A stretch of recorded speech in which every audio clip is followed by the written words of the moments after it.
In a world overrun with the fake, delusional, and disingenuous, he stands as a beacon of truth.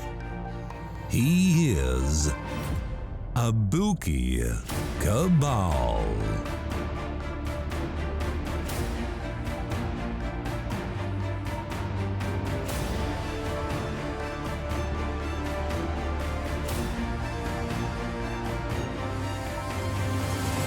You are listening to Abuki Cabal. Welcome to the Abuki Cabal Show. What's going on, ladies and gentlemen?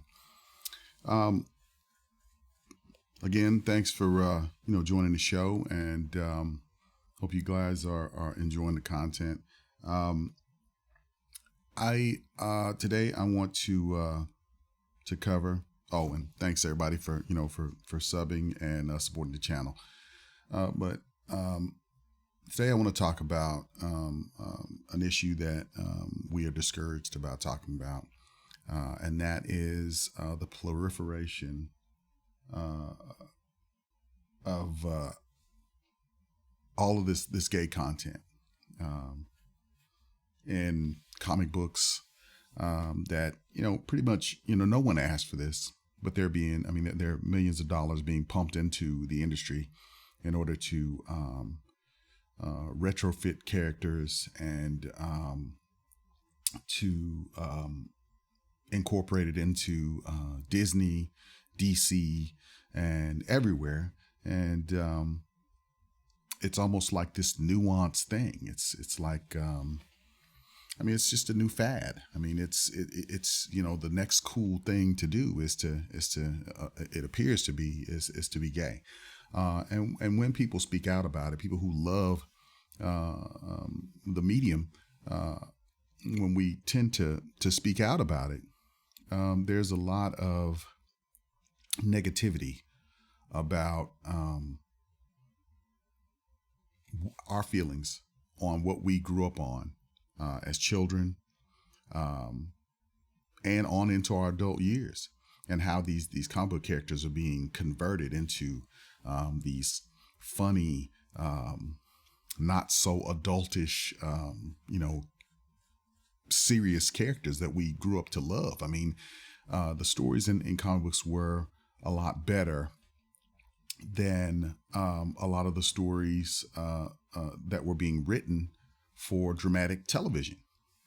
And in my opinion, and I'm sure some others feel the same way, Hollywood was late coming to the table regarding, trying to capitalize on this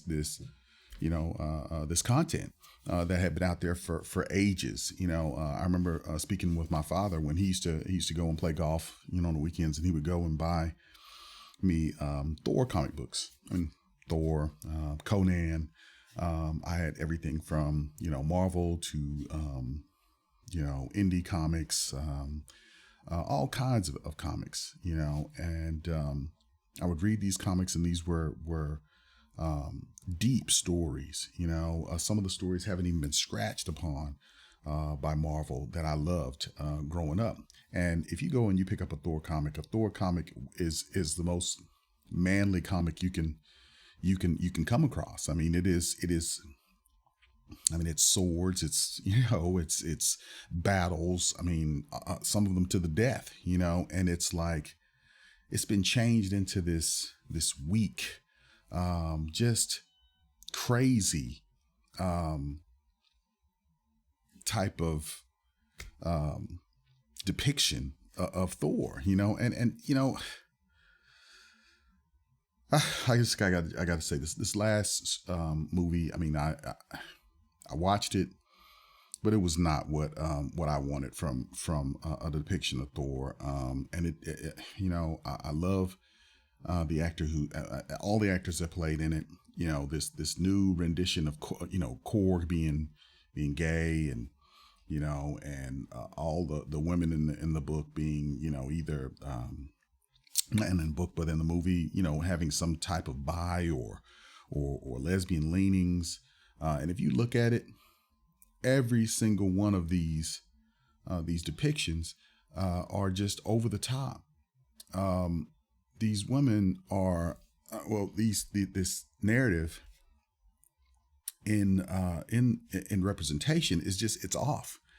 Gay people make up 7% of the population, but they have more than 50% of the representation on television, in comic books, across the board.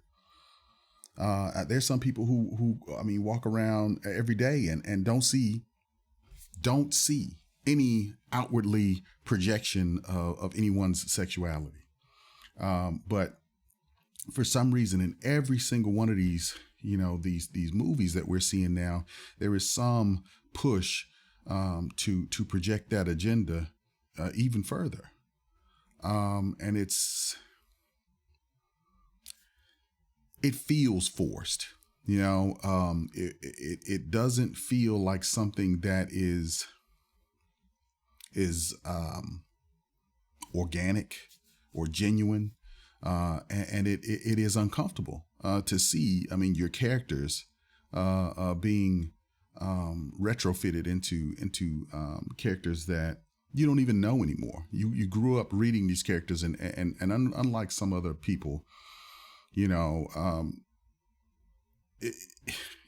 there's some things you just, with comic book people, we tend to know these characters for generations. We love every story that is being told about these people. And then for you to switch it up later on in the 2000s, when these characters have been around ever since the 40s or the 60s or whatever the case may be, and then you change something fundamentally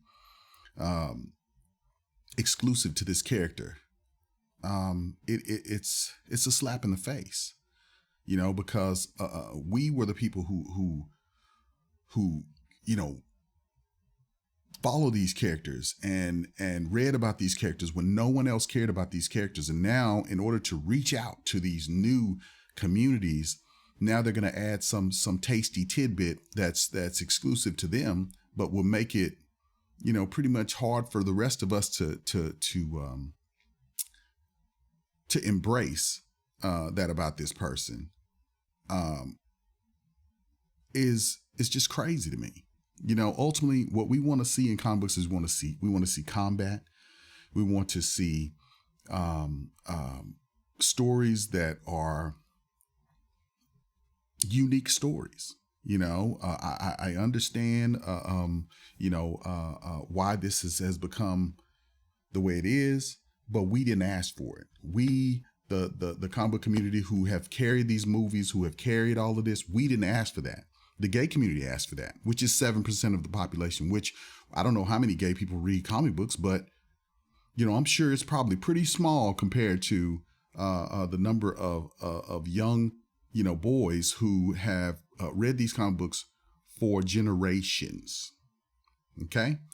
But, I don't want to go on too long of a diatribe before, but I'll talk a little bit through, but I want to start out with, and this, the first thing they're going to say is that this is not something, it's not a big deal if it doesn't pertain to you, if you're not homophobic, if you're not, if you're not this, you're not that, if it's our response is always based on fear and hatred and all that, it's, we don't really care.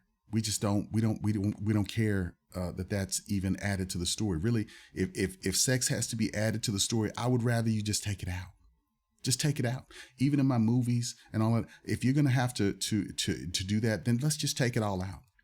Let's just go back to people sleeping in different beds and whatnot, and let's just not talk about sex. Let's just have a whole lot of combat, a whole lot of destruction and power, and no more retconning. The females to be more powerful than the males, and all of this. I want all of that gone. Because it's not real. It's not who these characters are. It's never been what these characters were about, and I'm going to show you that. Okay, this is what we started out as, and a lot of people don't want to acknowledge this, but when Stan Lee first started getting into the politics of of what was going on, it was in support of civil rights. Okay. A lot of people don't know that a lot of the comic book artists and writers were Jewish people who had gone through their own periods of, as you know, historical oppression and destruction on a global scale. So they could relate to what Black people were going through. So basically, it says here, and this is on the History Channel now. I mean, this was a part of their website. But those who have been keeping up with this, we've always known that the X-Men were based off of civil rights leaders. But I'm gonna go ahead and I'm gonna put this out here. Get some of this coffee here.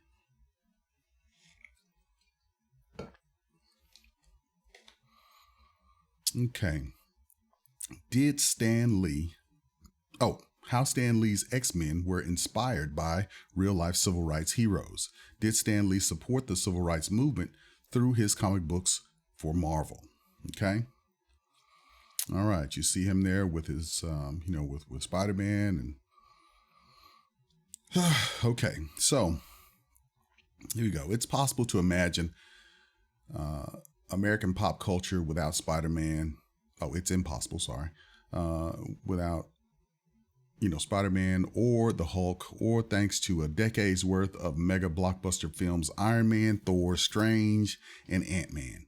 These stories, all co-creations of Marvel Comics impresario Stan Lee, who died on November 12, 2018 at 95, were swashbuckling adventures with a human bent. The characters weren't all powerful. They felt pain, anguish, regret. They won, but also lost. And many of them were informed by civil rights struggles of the 1960s. Okay. Through stories of characters who were demonized by the public as the terrifying other, Lee drove home messages of tolerance and acceptance while rejecting demonization and bullying. Those stories have room for everyone, regardless of their race, gender, religion, or skin color, or color of their skin. Okay, and I agree with that. But they had that significance without being retrograded. Okay, let's move on. Okay, Lee said in a 2017 video published by Marvel, the only things we don't have room for are hatred, intolerance, and bigotry.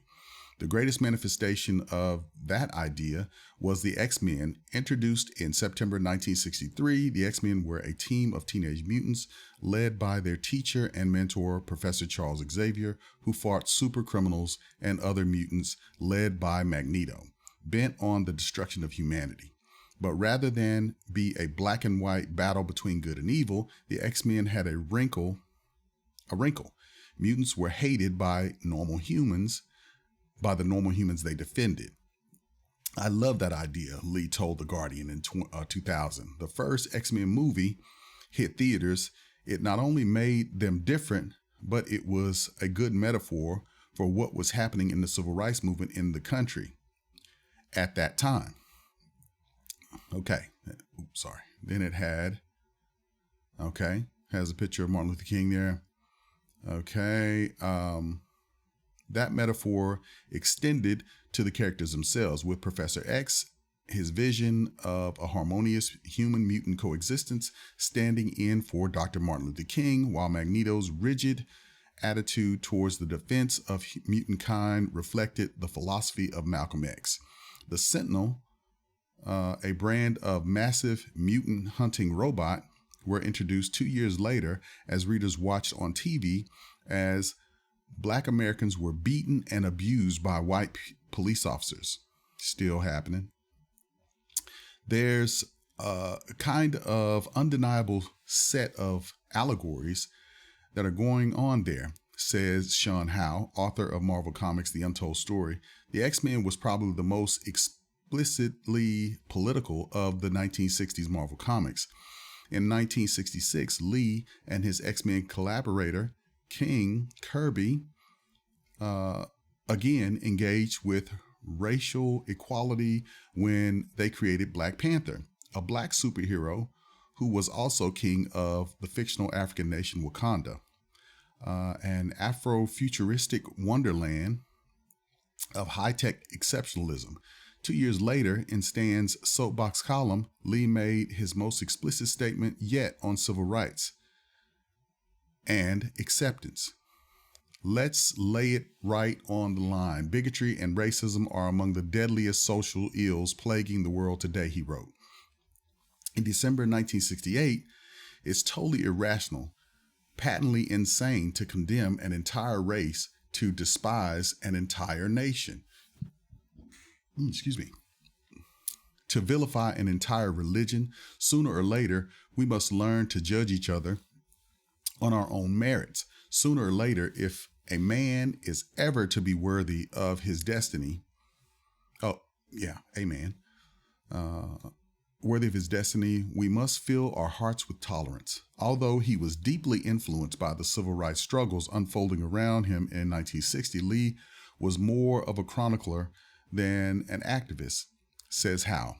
I think he was probably a good reflection of the average American and how the average American was awakened by everything that happened in the 50s and the 60s, he notes. Okay, and I want to stop there for a second because, this is one of those things where comic books have helped me kind of, see the world in a way that makes you almost a philosopher. When you hear, especially in this space, when we talk about, how Black women are judging us and our ability to lead and whatnot, my wife, one of her main gripes with the manosphere is that, she feels like, when are the leaders just going to get up and do something?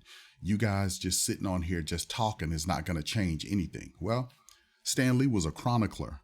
You see in this, some of us have our talents. Some of us can orate, the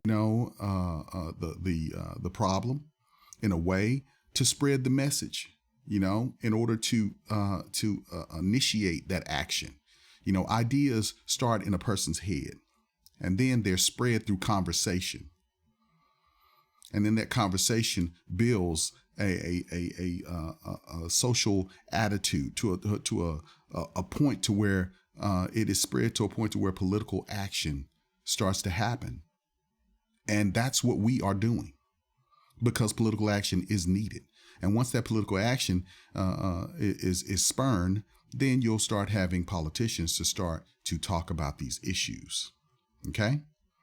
You'll also have at that same time, you'll start having people in academia talking about those issues. We have a lot, but a lot of them are not willing to get out and put themselves on the line to support us because they are being ostracized and they're being talked about as if they're crazy people because, or they're trying to destroy the gay and feminist, support structure that has been built throughout the years. But, if you read comic books, you'll know, okay, I'm going to throw it out here. I'm sure this is going to be kind of corny, but with great power comes great responsibility. Okay. A lot of the feminist and a lot of the gay community has gained great power, but do they have responsibility? Are they exhibiting responsibility with their power over these children and over the next generation? Because it's we're not necessarily worried about what's going on right now, with the people that are talking about it right now, but where the damage is going to be shown is with the next generation. And they know that, and I'm going to show you that with the next thing that I'm going to cover, but let's move on, okay? I don't think of him as an activist in any sort, although now, 50 years on, I guess maybe even the most middle-of-the-road championing of justice seems more courageous. The X-Men struggles in the world defined by systemic persecution proved malleable enough to outlast the civil rights era. Okay, outlast as if it's, the civil rights era is dead, and see, that's another thing that I have an issue with, is that now, all of the steam and the power behind civil rights and black people's plight in this country has just tuckered out because it's been siphoned off by gay issues and feminist issues, and they've coined this term now of color. They just put of color in everything, and then they just siphon off our money, so nothing ever happens. Our cities are and towns are still dying. Our issues are still being endured by our population, and our women are championing gay issues and white feminist issues, as opposed to issues that are unique to our community. Okay, so let's see, the X-Men struggles, malleable enough. Okay, and this is where we're going to get off into that. And like I said, we just ended off with the malleable enough to outlast the civil rights era. Beginning in the 1980s and continuing through today, the X-Men have been adopted by those fighting the LGBTQ rights, who see the mutant struggle for acceptance and equality as their own. Okay, but it was never about them. It was never about them, but they just co-opted it. And as you'll see throughout this, they're co-opting everything as their own struggles. And, this is what I liken it to. It's like, just think about vampires, okay? If the vampire community was huge, okay, and there were no humans, what would the vampires feed off of? How would the vampires exist if everybody was a vampire? And I say that's the same thing with gay people. Gay people tend to think that everybody is gay. Everybody's gay out here, and we should just support these people coming out. And the reasons why the numbers are so huge is because people were afraid to come out before. Or there's another caveat that you're not taking into consideration, that you may be actively converting people into accepting that this lifestyle is an alternative to what they would be otherwise. If you raise a child as a wolf, they will run around as a wolf. Okay. If you have, cross-dressers reading to little boys, then they're going to think it's okay to dress up as a cross-dresser. If you read about sexuality to children who are shouldn't even be even concern themselves with sexuality, guess what? They're going to become sexual. All right. That before anyone was ever teaching sexuality, mating was going on in early humans. So I don't understand why now the LGBT community feels like that, everybody needs to be educated, at such a young age to basically go out and to conduct themselves in a sexual way. And, let's just face it, this whole thing is sexual. It's not about who you are as a person, because who you have sex with is not who you are as a person. Imagine if all straight people were going out here saying, hey, hi, I'm Abuki Cabal and I have sex with women, or I'm Abuki Cabal and I'm heterosexual. No one leads with that but them. They come into a job and I mean, let's just look. Okay. If you think I'm over the top of this, okay, how many kids have you seen over the last 10, 15 years now who have graduated, who started out their commencement speech with, me being gay was such a prolific thing in my life that I have to come up here and I have to talk about it to all of you guys. Being gay made me the person I am and allowed me to make straight A's in school. But you're supposed to be oppressed. You had it so hard that you were stamped out of existence, but you made A's in school and, you went on to make more money than everybody else and all this other kind of stuff. It's inconsequential to who you are, and it's inconsequential to what we're trying to get to, which is entertainment in these comic books. You know, if you're 7% of the population, you know, why must you force your way of life on the rest of the population? You're 7%.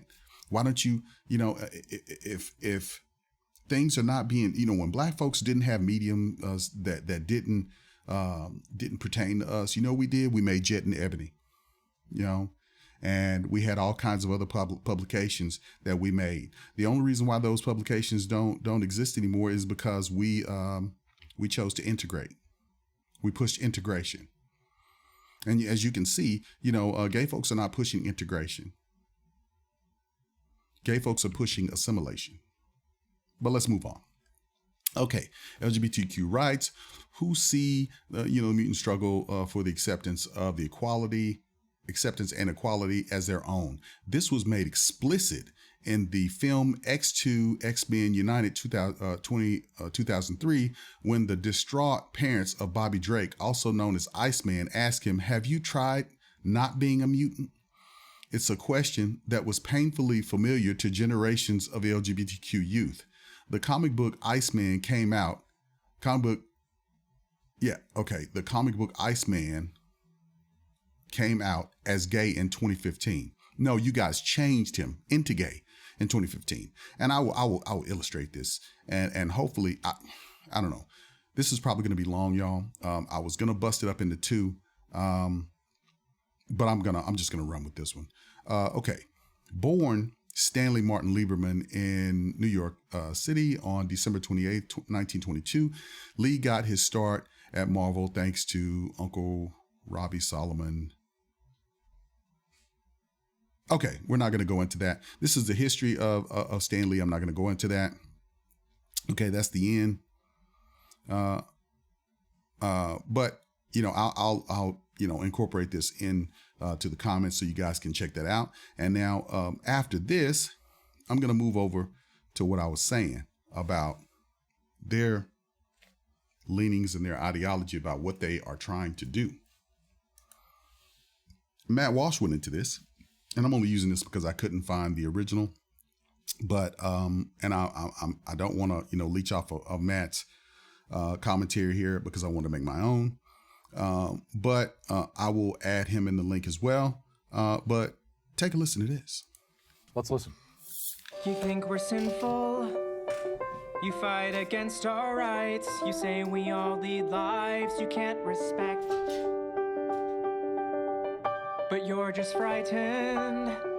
You think that we'll corrupt your kids if our agenda goes unchecked.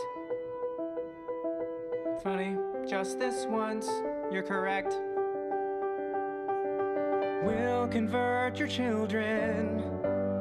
Happens bit by bit, quietly and subtly, and you will barely notice it. You can keep him from disco, warn about San Francisco.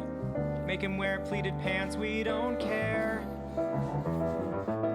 We'll convert your children. We'll make them tolerant and fair. There you go. Yeah, that's crazy. Now, I'm gonna go back to the other one here. Here's another piece that was the original. Okay. To hate, we're coming for them. We're coming for your children. We're coming for them. We're coming for them. We're coming for your children. We're coming for them. Your children will care about fairness and justice for others. Your children will work to convert all their sisters and brothers. You think we're sinful? You fight against our rights. You say we all lead lives you can't respect. But you're just frightened. You think that we'll corrupt your kids if our agenda goes unchecked. Funny, just this once, you're correct. We'll convert your children. Happens bit by bit, quietly and subtly, and you will barely notice it. You can keep him from disco, warn about San Francisco. Make him wear pleated pants, we don't care. We'll convert your children. We'll make them tolerant and fair.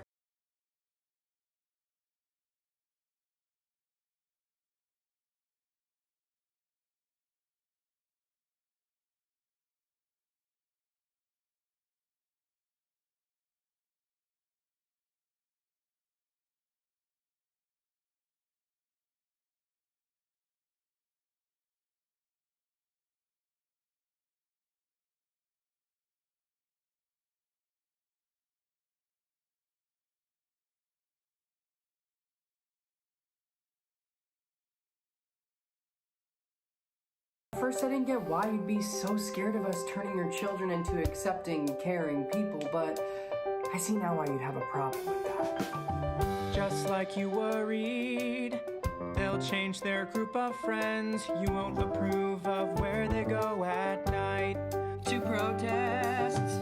Oh, and you'll be disgusted so gross when they start finding things online that you've kept far from their sight. Like information. Guess what? You'll still be alright.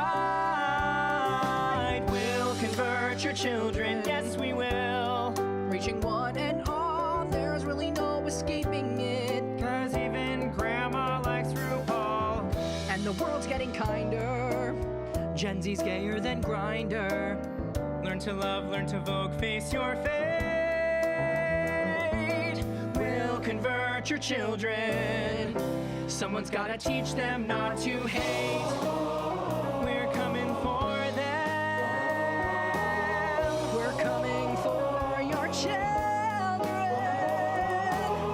We're coming for them. Okay, so there you have it. So,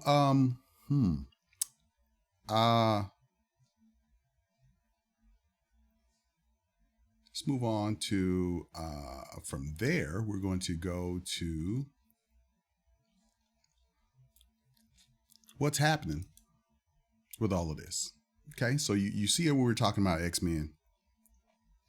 And now we have Marvel Comics makes yet another sexuality swap, confirms Rachel Summers and Psylocke as bisexual couple in latest issue of Knights of X.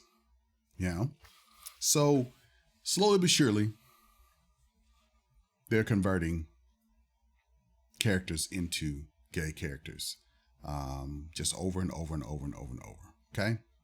Now, I don't know if you guys know anything about Psylocke. Psylocke is like one of the major girl characters that guys have, done fan art about. And, her costume was like very, very sexual, and, like I said, this is like almost a two-pronged attack. The feminists attacked comic books at first and said that the characters were too sexualized. Boys were basically, objectifying the women in comics, basically trying to come in and convert our medium and make it to where it will be more tasteful for them when they weren't even reading comics. Allow us to have our comics. That's like going in and saying that, Playboy is too sexualized. You should change that into more, boyish looking women. You should, make it into a feminist magazine. That's not what it's for. Stay out of it.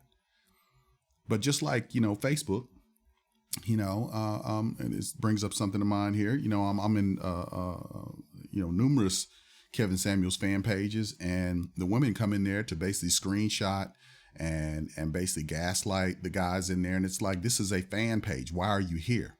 And they'll tell you, I'm here to basically screenshot you guys and basically put your comments and your concerns out to these other women so that we can laugh at you and basically fight against you. Okay, same thing that they're doing. So let's move on here. Talked about Thor: Love and Thunder. Thor: Love and Thunder reminds queer fans exactly what Disney thinks they're worth. Okay.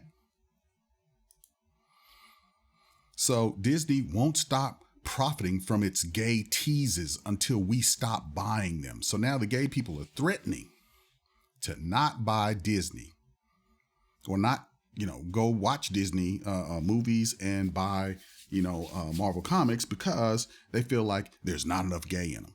Okay. But there's no agenda. There is no agenda. Okay. There's no push for them to put gay characters out there, because every time I say this, and again, I'm attacked, so much on Facebook, it's not even funny. If it doesn't affect you, why do you care? It is affecting me because I can't even go read a fucking comic book. Oops, excuse me. I can't even go read a comic book without having to digest gay content, something that I'm not looking for. If I was going to say, look for some prawn, and I go into a section and you have, hetero content, you have all kinds of different content, and then say they basically tell me that I'm going to look for the content that I want, and then they lock me in a room full of other stuff, LGBTs, the section. Would I be happy with that? No, I wouldn't. And the way that these people that are showing that they're unhappy about it is that they're saying, you're not going to allow that in my country. I'm not going to allow you to have this in my country. If you're going to have that all in there, you're not going to show it in China. You're not going to show it in, say,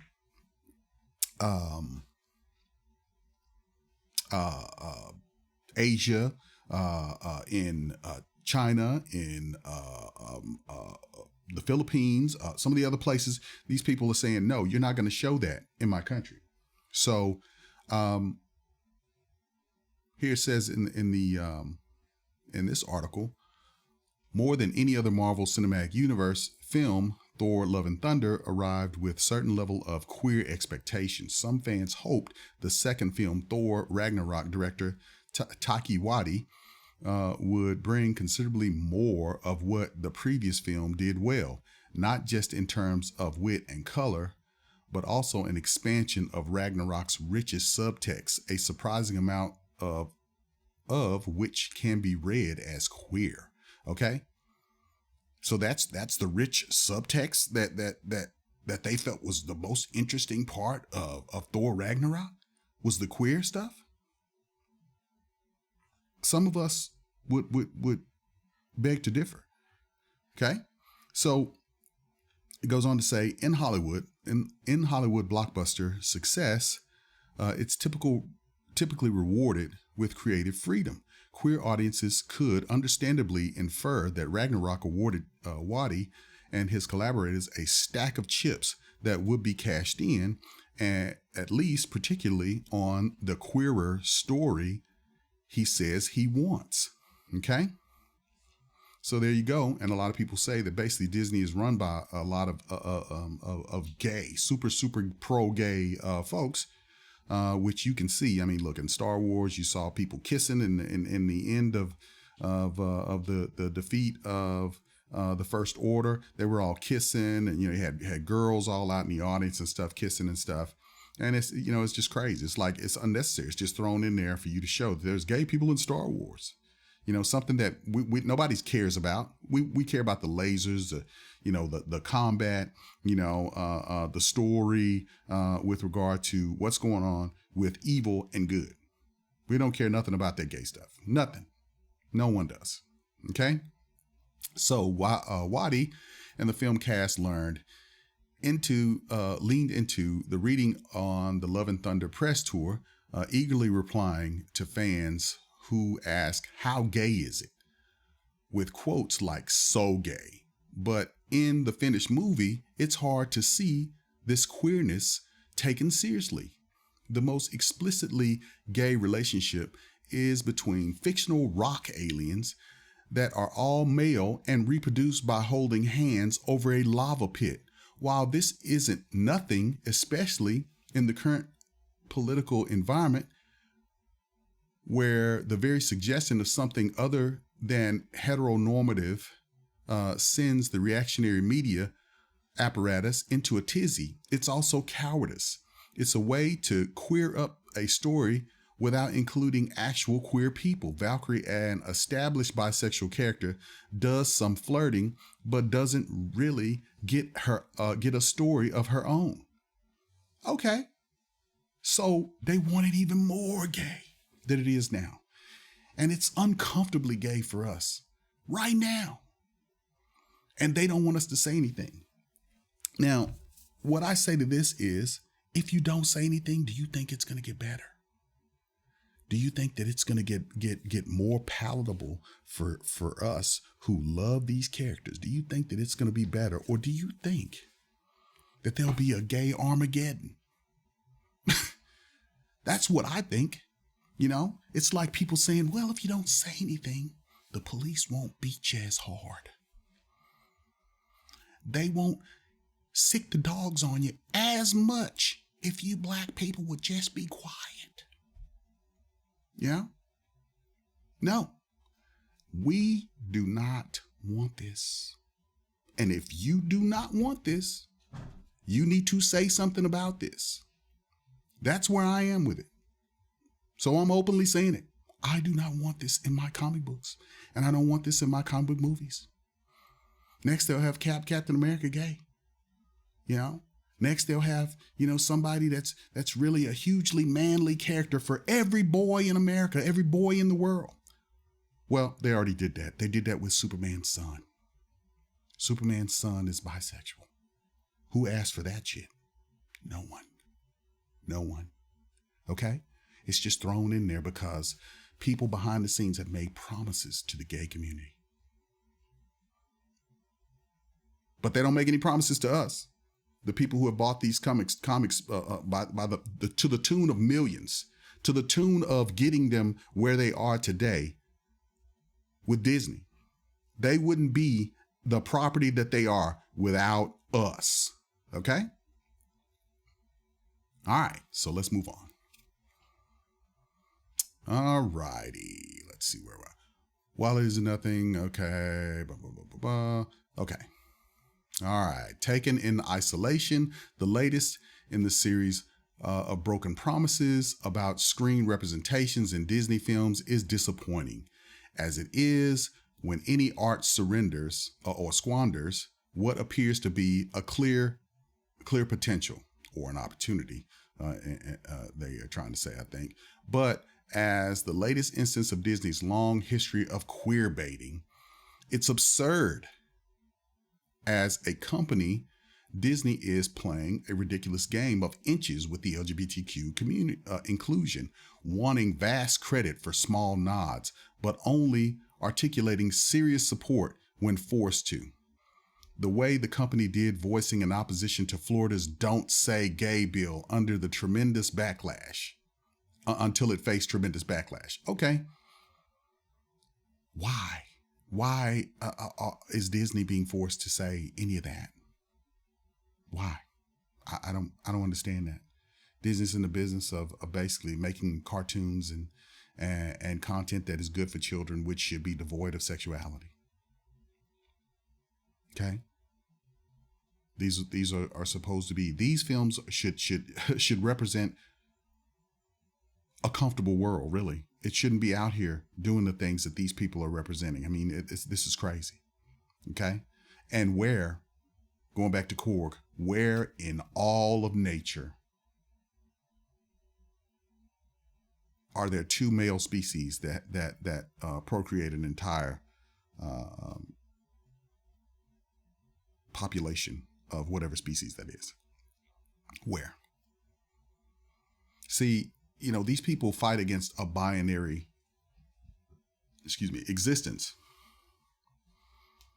And I said this in another video. Everything is binary. Male, female, two breasts, two eyes, two lungs, two arms, two legs, two testicles, two ovaries. Everything in nature is bi. Okay? There's gravity, and then there's a lack of gravity, So everything in nature, everything in physics has a duality to it. Okay. And when these people are saying non-binary, I mean, it's chaos. It's chaotic. It's chaotic thinking. Okay. So let's move on. The company has effectively made queerness a marketing line item. using endless teases around groundbreaking gay characters to promote its films the same way an award-winning actor casting gives a product some added heft. At the same time, it's never once showed interest in telling an explicitly queer story. Disney profits from fans who elevate what queerness can be found in the text. The company arguably gets good press when its meager offerings, brief pecks on the cheek, quick mentions of a girlfriend still gets its movie banned by autocratic regimes that are hostile to all queer content. True, and that's exactly what I was talking about. You know, why would Disney hurt its business model by basically making an all-gay film that can't be showed anywhere but in America? You know, that shows that there's people who don't want it, do not want it, don't want it in their country, especially when you have a problem with population decline. Gayness does not help populations grow. So why would a government promote it? Okay. So, and these, you know, the environment that's being pushed is anti-heterosexual. Why would you push that? You know, that's like, you know, prey for predators. Hey, we're prey for predators. We should support the predators that feed on us. Who does that? Nobody. But let's finish this article up and then I'm going to move on to these other ones. I'm not going to be able to read into these articles, but I will quickly go through them because I know this is probably getting long and you guys, I hope this is entertaining enough for you guys to get this content because I think it is very important that we cover this.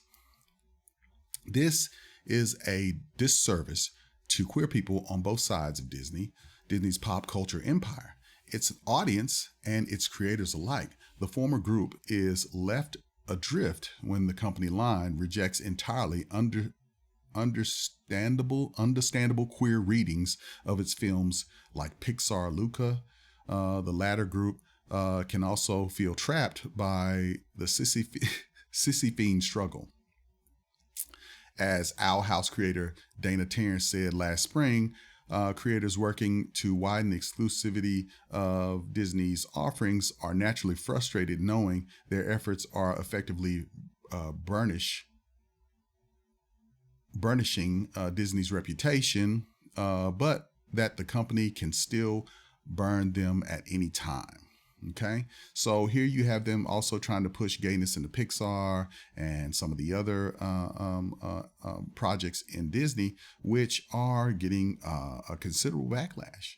These people don't really want to acknowledge that, but there's considerable backlash to this, and there's also the subject of losing money, losing reputation, because you're pushing something that is not necessarily child friendly. But they're trying to make it like it's child friendly. You know, shout out to What is a Woman and Matt Walsh. If you guys haven't checked it out, go check that out. Okay. On some level, Disney's approach to queerness is shrewd and utilitarian. Not unlike its approach to other kinds of representation, the company has learned it can add newfound longevity to its standard stories, but built its modern brand, superheroes, fairy tales, and animated stories of belonging and discovery by exporting them to other marginalized groups, Turning Red, Raya and the Last Dragon, and Miss Marvel. The thrill of works like these is that they stand in opposition to reactionary polarized culture, reminding audiences that stories about characters from marginalized groups can be and are universal. But that cuts both ways because as far as Disney's concerned, everyone's money is just as good for its bottom line. See all of this push for, marginalized groups and all that other kind of crap. That's just another way of saying we're doing feminist stuff. We're doing, we're doing gay stuff. We're doing feminist stuff. We're going to do some regular stuff too, but we're going to add, elements of that in there and, hope you guys like it. But if you even add this stuff into these movies, and then other countries request that you edit it out, then does it really matter? I mean, you can push this gay stuff all you want, but if China's not going to let it in there, and then you lose money to the tune of billions because you just added in some gay stuff, is it really cost effective for you to do that? Is it really something that everybody wants?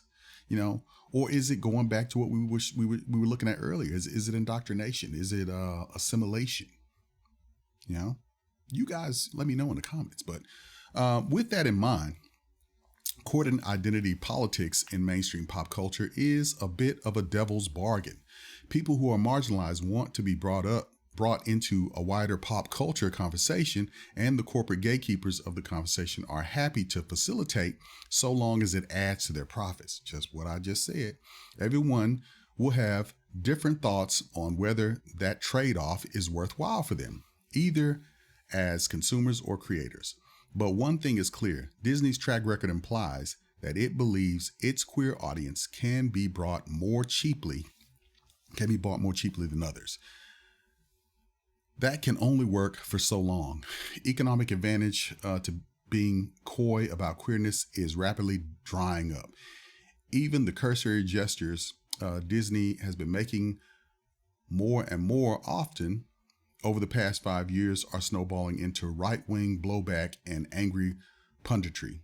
So it's worth wondering if Disney's shallow queer baiting is enough to rile up reactionaries.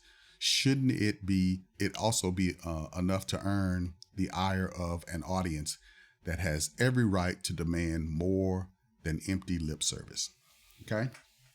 Again, 7% of the population. And 7% of the population, if you start breaking that down and striding that into the percentage of that population who actually care about these movies and all that population starts to diminish even more. So how many people are we actually talking about who actually watch these movies, who actually care about them, changing these characters into gay folks? Some of these people don't even read comic books. Okay. Some of these people, I've had people at my job. I've even had the administrator at my facility ask me, why do I care about comic books? And I was asking her about whether she took her grandson to see, Captain America. He loves Captain America, and she's like, why do you care about that, Ronnie? Why do you care? When I would suggest that she, buy him certain books and all that, she was like, why do you care about that? You're a grown man. I mean, you're in your 50s. Why do you care about comic books? See, and that's that mentality. It's like, I shouldn't care. And thus I should just let everything just go into ruins. The things that I grew up off of, all of that. Why should I even care? That's like saying, okay, why do I care that they're polluting, the water when I used to fish when I was a kid? Because I want other kids to be able to fish in the future. That's why. I want this medium to live forever. I want people to appreciate the same things. I pass comic books on to my son. I pass comic books on to my cousins. I have boxes of comic books in my garage right now. That stories that people don't even talk about, don't even know existed. I haven't even seen them covered on YouTube here. That were great stories that crossed across different comic book characters that Disney could do right now and make tons of money off of. I guarantee it. But anyway, I'm getting off into my fanboyishness. Let's move on to the next article here that talks about Thor. Okay. And this is Inside the Magic. This is a gay publication. Okay. Thor 4 banned from thousands of theaters for 10 seconds because of controversy, because they do not want the gay stuff. Okay. Okay. So I'm not going to go through all of that because that goes into, but basically it's about the gay references with Korg. They don't want that. So they banned it. All right. Okay. Here's the other, and I'm going to end with this one. And this is every single comic book character that has been retconned to LGBTQ. Now, if you think this is not an issue, then let's go down through some of these. All right. Here you go. It says comic book publishers have made it a habit of changing their characters' sexuality in recent years, and we are going to list them all out for you. So let's get to it. Okay. There we go. Iceman. Iceman came out in X-Men #1 in 1963. It was rather clear he was interested in women, by Uncanny X-Men number 7 when he flirted with a coffee bar waitress named Zelda. Okay, there it is. There's the reference that he was heterosexual. Then you have a long-standing character since 1963, and then you change him, as I said in the first comic book. Okay, so then Zelda would not be the only woman Bobby Drake would show interest in. In Uncanny X-Men number 52, he shares his feelings for Polaris. Okay, so Polaris is one of Magneto's daughters. Okay, and then it goes on and it says that Bobby Drake would also have romantic relationships with a number of women, including Kitty Pryde, Mystique, and Magma. Okay, and it shows every one of those instances. However, in 2015, Marvel Comics with writer Brian Michael Bendis made Iceman gay in X-Men 600. Why? Unnecessary. Okay, let's go on to Star-Lord, Peter Quill. Peter Quill was introduced in Marvel Previews number 4 in 1976. In the first appearance, it's made pretty clear that he is intimate with one of the women who welcomes him to NASA's training center in Houston. There you go. By Marvel Preview number 11, it is revealed that Star-Lord's ship is actually a living being and that she considers herself his companion. In Marvel Preview 14, his ship takes the form of a woman and the two become romantically involved. However, Star-Lord is unaware that his ship took on the human form of Carathan Halen. Okay, so there you go. In Marvel Comics Super Special number 10, Star-Lord professes his love for the alien Aletha. Okay? He even got engaged to Kitty Pryde. While the engagement wouldn't last, he continued to show interest in women, pursuing his fellow Guardian, Gamora. Okay? However, Al Ewing, the artist Juan Cabal, or Cable, would depict Star-Lord engaging in a threesome with two alien nomads named Aridia and Morris. Okay. In Guardians number 9. Okay. You're newborn and ready to learn our ways. Okay. So they showed him, I guess, he was, I guess, gay with the guy there. So it makes him, I guess they made him bisexual. Okay. So Kitty Pryde here says Kitty Pryde appeared in X-Men number 129. From almost the beginning, she's been interested in men. Okay. There she is with Colossus. Okay. She's also had a relationship with Pete Wisdom. That would end in Excalibur 120 with Wisdom packing his bags and leaving. Okay. All right. And as noted above, she's had relationship with both Star-Lord and Iceman. Okay. All right. Kitty Pryde would come out as bisexual by Gary Dugan and Matteo Lawley's Marauders in number 12 in September 2020. She kissed a tattoo artist in that issue. Okay. All right. Alan Scott. Okay. This is DC. So Alan Scott, you know, he was brought in the 1940s. All-American Comics number 16. I used to read Alan Scott. Okay. As a kid. Okay. In All-American Comics number 18, he would ask Irene Miller out on a date after helping get her brother out of prison. Okay. So there he is. And Scott would eventually marry Rose Canton, who happened to be the villain Thorn. Okay. Together they have 2 children. Okay. Not only would Scott marry Canton, he would also marry longtime antagonist Harlequin in his later years. Okay. Then he comes out as gay in Frontier number Zero, in a story written by James Tanian the fourth and Stephen Byrne. He comes out as gay. Okay. All right. I don't know what year that was, but another inconsequential change. It's just done just willy-nilly. They're not making new characters. They're just changing old beloved characters into, gay characters, just so that they can sell books to 7, maybe less percent of the population. Nobody cares about, them and their gayness. Really it kind of caps off whether they're going to have offspring, because when these characters get old or whatever the case may be, or they get killed off, they tend to have kids that carry on and whatnot. Well, that kind of destroys that. Yeah. Okay. Prodigy.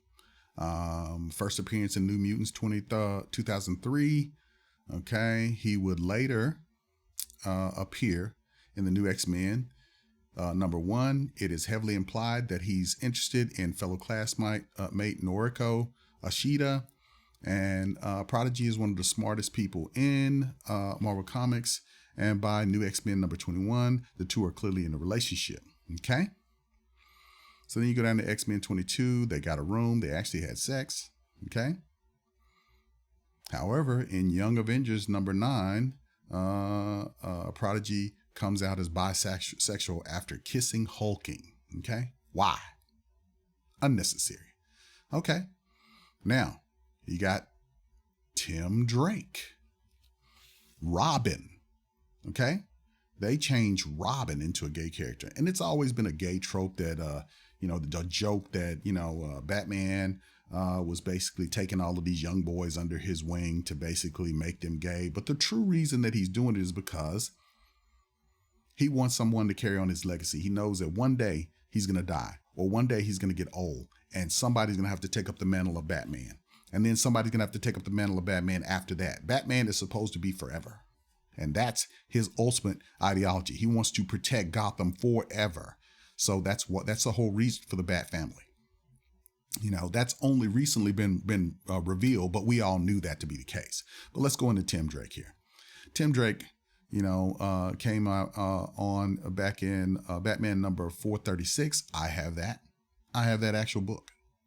In August 1989, he would take on the role of Robin in Batman 457. I also have that book.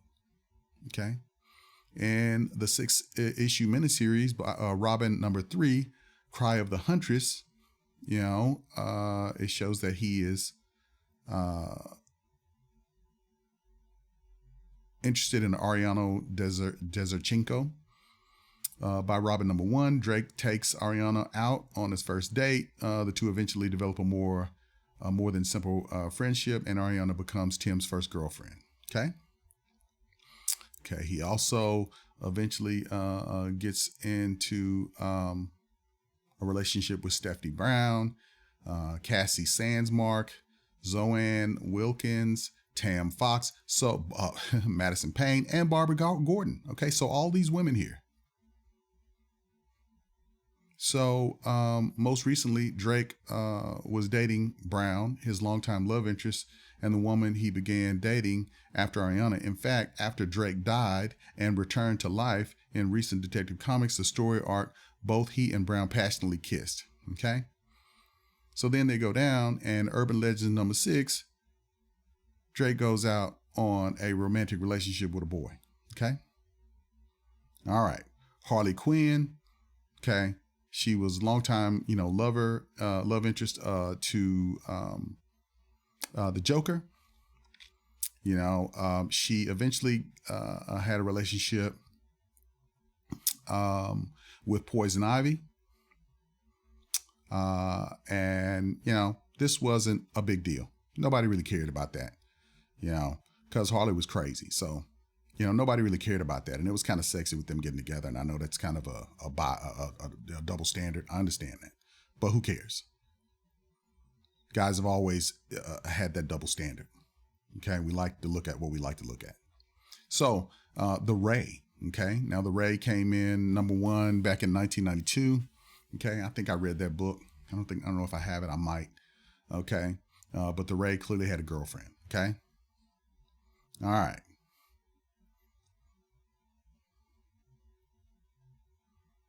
Okay. He's not really a super known character, so I'm not going to really go into him. But Bob Black Canary 8, Jordan and is his girlfriend, although they aren't having the best go of it. Okay. So then by Justice League of America number 12, where he is shown on a date with teammate Xenos. So he's, hugged up with a guy, and this is just unnecessary. It's just over and over and over and over and over. Okay. So here we go to this one, which is the one that really just disturbed a lot of people, and they don't like to tell you that basically the comic book sales on this, they drop like like somebody dropping a penny from the top of the Empire State Building. Nobody wants this. Nobody cared. Nobody's buying these books. Okay. So here we go. You got Jonathan Kent, Superman's son, and everybody was so excited about Damian Wayne and Jonathan Kent when they were little boys, and they were going in the Batcave. They were fighting together, coming up as little boys. I hate that they've kind of grown them up. I wish they would have kept them as little boys for a lot longer. But their relationship as little boys was it was cute, and it really touched a lot of men and a lot of boys. Okay, so you see Jonathan basically involved. You had and I didn't read this, but I'm gonna go ahead and read this, where they talk about the characters were primarily adventure with Damian Wayne in Super Sons. However, he would be aged up by Brian Michael Bendis' run on Superman, and eventually join the Legion of Superheroes. In the Legion Superheroes number 9, Kent and Saturn Girl embrace and kiss, okay, with a constant romantic thoughts you've had towards me since the moment we met. Okay, so he's clearly into girls. And then they go down and they change him in Son of Kal-El number 5, where he's, kissing with a pink-haired guy. This enraged people. I can't tell you how this enraged people, but this enraged people. Okay. So OMAC is another one. This was created by Jack Kirby. First appearance, OMAC number 1 in 1974. After being chosen, Blank was originally a factory worker at Pseudo People Inc. He was chosen by the Global Peace Agency to become OMAC. Unbeknownst to him, after being chosen, Professor Myron Forrest would use his advanced satellite known as Brother Eye to perform an electronic surgery that links the satellite with Blank.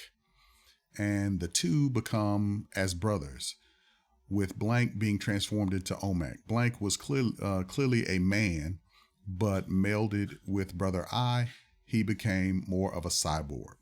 Okay, different versions of OMAC. Most recently, one appearing in Superman and the Authority number 3. However, the character would be revealed as OMAC in Superman, the Authority number 4. Not only is the character revealed as OMAC, but claims to use pronouns he, him, and they. Wow. Okay. All right. So there's your list of all these people who have been just changed, just for no apparent reason, but they were just changed. Okay. And, there's another article that I'm going to add to it, and I was going to read this, but this has probably gone on probably a little bit longer than it should have. But here is an article where a guy in the Medium actually talks about why are there so many gay comic book characters, because a friend of his, a fellow comic book lover, asked him this question. If you guys want me to, and you want me to go ahead and do this one in a second part, I will. Let me know in the comments. I will go ahead and I